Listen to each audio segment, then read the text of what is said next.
Steve, it's a mark of this team that we never give up. We keep going right to the very end. It certainly paid off today, didn't it? Yeah, got a lot of character in that changing room, Jim. And 2-0 down against a team that have won 8 on the spin. To come back to 2-2 was remarkable, you know. Like Jack Parter, who hasn't trained all week, he's had flu. Couldn't get a right back in that I wanted to get in, so Charlie Webster's filled in. And they had a tough afternoon with some very good, exciting wingers today. 2-0 down, you think the game's dead and buried, get ourselves 2-1, and then they have 2 or 3 chances. But if you don't take your chances, it can come back and bite you on the bum. And like I say, Jerome's put a great cross in, and Nathan's does what he does best and put it in the back of the net. So really a fortuitous point, but a really great point. Some draws are disappointing, can be, and others you really take. Yeah, well again, I'm looking at it today. I've lost another player, I don't know how long, Nick Wheeler, with the amount of studs he's got up his ankle, which was a ridiculous decision not to give a free kick.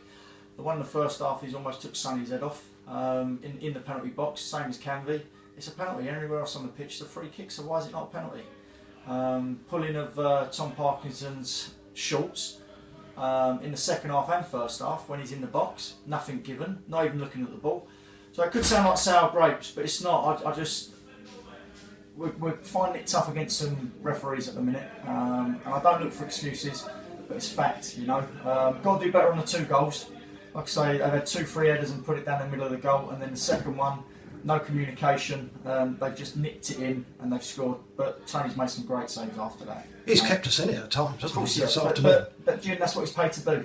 He's paid to save goals, and like I say, he'll be disappointed with maybe the first one when he looks at it again.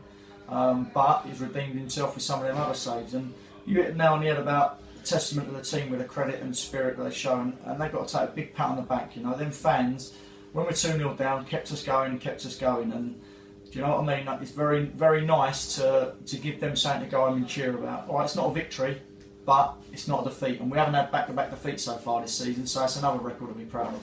And I think we've scored in every league game, certainly away from home at least. Well, every league game bar in Leaston, I think it is at home, you know, when they caught us on the counter-attack in the last minute. But it's going to be a long 10, 11 weeks to go. And as long as we can stay in around the mix, you know, that 3 points is just inches away from coming our way, you know.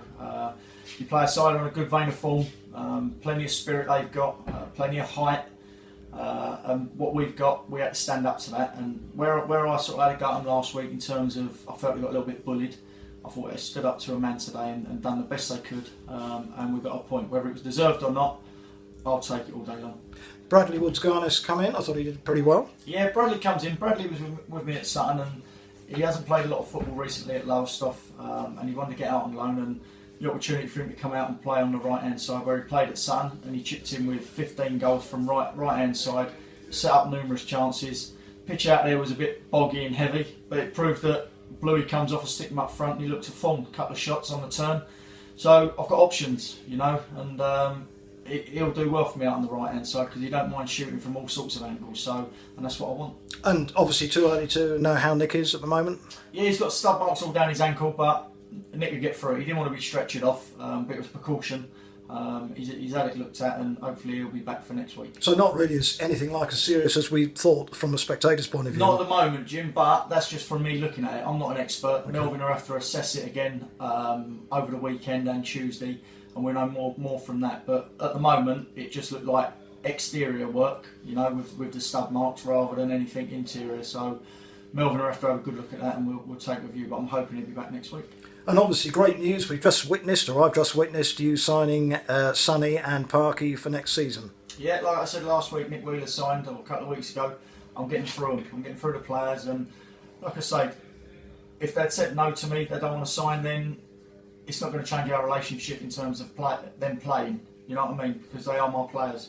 But it just gives me the chance then to look for next year for certain positions that I need changing. And like I say, they both bought into what I want to do and what the club want to do, and they've jumped on board straight away, so I'm very pleased with that. That's really good news, and well done today, Steve.